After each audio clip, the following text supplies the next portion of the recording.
There's an old piece of gamer wisdom that says that the easiest way to avoid traps in a TTRPG is simply to make sure that nobody in the party rolls up a rogue. To that I respond that there is an equally old adage among storytellers in that the easiest way to ensure that the party is properly balanced and includes a rogue is to make sure that there are plenty of traps in your dungeon. Today, we're going to talk about hazards in encounter mode on this episode of The Local Disaster Tour Guide.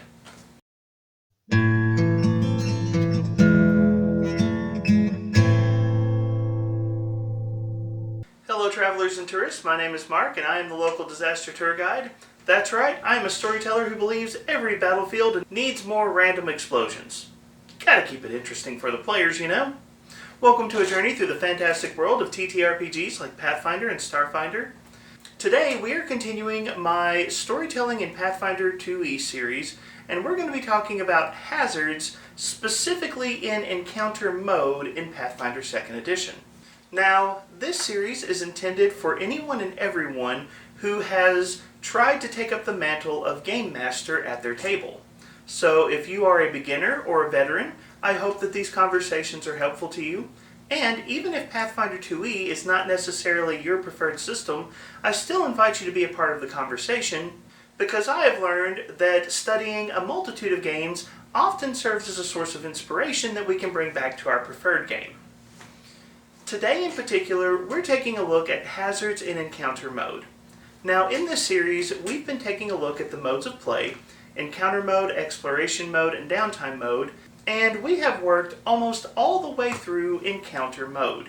We've talked about a number of different issues related to encounter mode, but as we prepare to move out of encounter mode, there is one topic that I wanted to stop and address at least briefly, and that is the subject of hazards in encounter mode. Now this video will probably be a little bit shorter than my normal videos, in part because I just have a whole bunch of medical stuff going on this month, and I've had to make some cuts to my video production schedule as a result. But also, I'll say this, when we talk about hazards, normally hazards are more of an exploration mode type of topic. Usually, if you encounter a hazard in an RPG, you're probably going to encounter it in exploration mode. Hazards are not used nearly as often when we think about encounter mode play, but there is a little bit of overlap, and I did want to take a look at the narrative purpose of hazards or traps in encounter mode so that when we decide to use them in encounter mode, we can, at least hopefully, use them well. Really quick, in terms of reference material for today's video, if you want to read up on hazards, including some sample hazards that you can use, check out pages 520 to 529 of the core rulebook, and that can be found in the game mastering section of the core rulebook.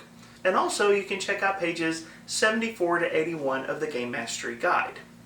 In fact, the game mastery guide has rules for building your own hazards, and I will say as an aside, when we start talking about exploration mode, I do plan on doing a video specifically on the subject of designing and using traps as a larger overview of that particular material. Anyways, let's get started. Now, for this conversation, we need to understand what a hazard is so that we can understand when hazards may become relevant to encounter mode play at our gaming tables. Paizo notes that generally speaking, hazards can be divided into three rough categories. Those are environmental hazards, haunts, and the classic traps. As we've already noted, frequently you're going to encounter hazards during exploration mode. As your players move through the dungeon, they encounter a trap and they either have to avoid it or suffer the consequences. However, it is worth noting that from time to time, hazards will become relevant during encounter mode.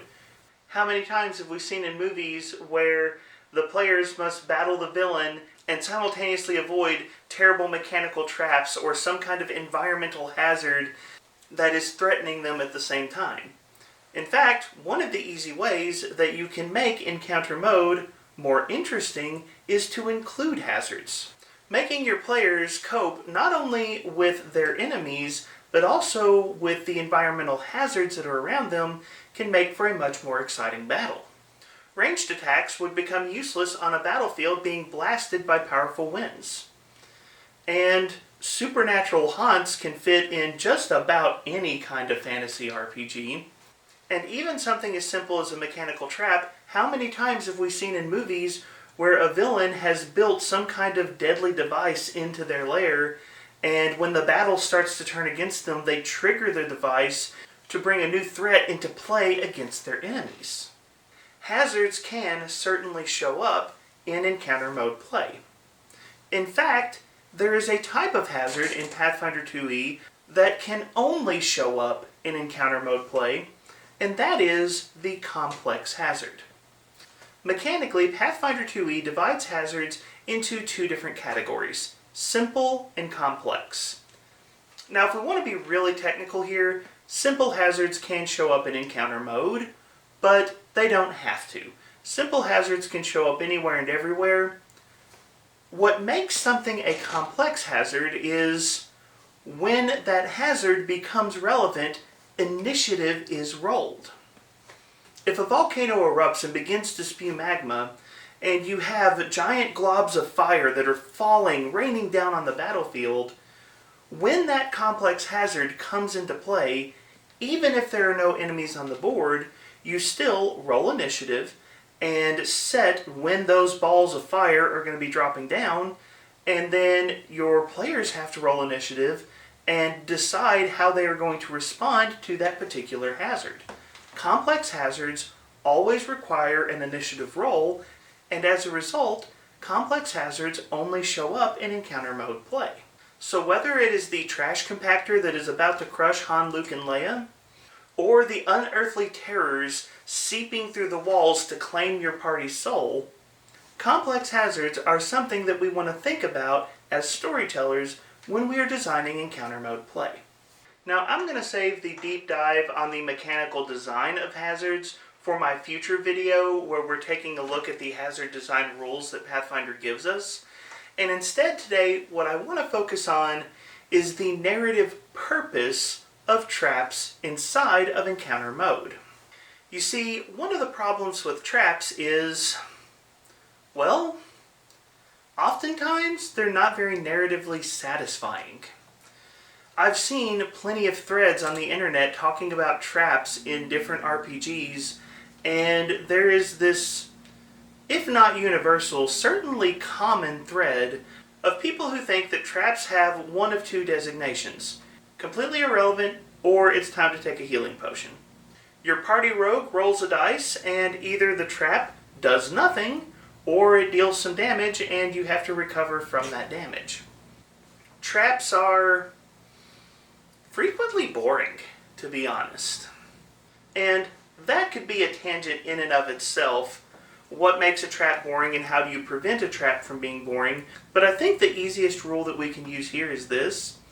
A trap that is thrown in at random is probably going to become a boring trap. If it doesn't serve a purpose in the encounter, then narratively it's going to be unsatisfying. Whether the party avoids the trap or takes damage from the trap, if it didn't serve a purpose, why is it there? In my mind, I believe that traps can serve one of three purposes in encounter mode play. They can serve tension, they can serve pacing, or they can serve strategy and tactics inside of the game. So let's talk about these three options. Earlier in this series, in discussing encounter mode, we talked about how encounter mode is the mode of play that focuses most heavily on the element of tension in storytelling. And one of the things we have consistently said is that if we want encounter mode to be engaging to our players, we need to make sure that we are keeping our encounters tense. We need to be building that tension. We need there to be a constant threat to the players, a constant question of how these circumstances will play out. Well, one of the basic functions of a trap is to add tension to whatever your party might be doing in that moment.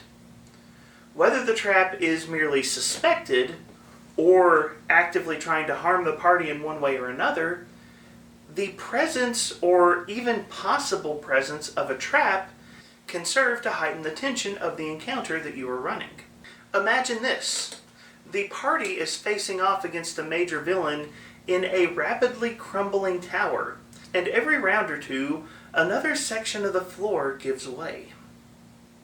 Now the party has to deal with the tension of battling their villain, but they must also deal with the tension of considering their placement and the potential danger of falling to their death. The addition of a hazard can amp up the tension in the story. The second narrative purpose for traps in encounter mode could be to affect the pacing. Now, encounter mode play is the slowest paced mode of play. We know that. Pacing is not the most important element in an encounter, but we have established throughout this series that you want to keep pacing in mind. Well, the addition of a trap to a particular encounter can be an excellent way to adjust the pacing of that encounter. I've already referenced one of the easy ways you can do that.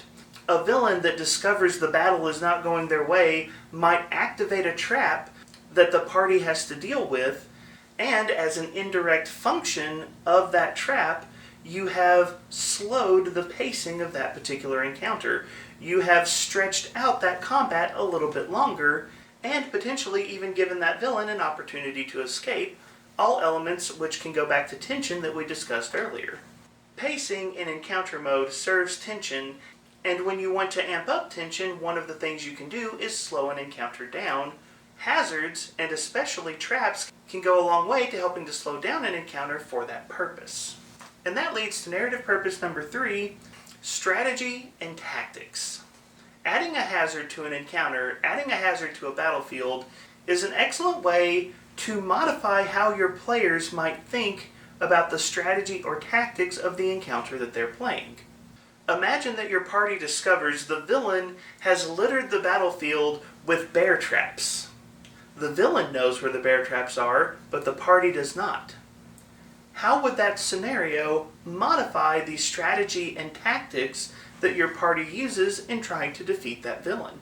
Also, if you need another example of how hazards can add to a battlefield, how many times have heroes or villains thrown someone off of a conveniently placed cliff? The presence of hazards introduces the opportunity for either side of the engagement to use those hazards against their opponents, and it becomes an important consideration in how that particular encounter plays out. So those are just 3 quick options that you might want to consider as a storyteller when you're thinking about adding a hazard, a haunt, a trap of some kind to an encounter. You want whatever that hazard might be to be there for a reason, and those are 3 general reasons that a hazard might improve the encounter that you are building. A hazard can add to the tension, it can adjust the pacing, and it can offer unique strategy or tactical opportunities. As I've said, I hope to do a deeper dive on hazards in the future, probably at some point during our discussion of exploration mode, but let me go ahead and throw the conversation over to you.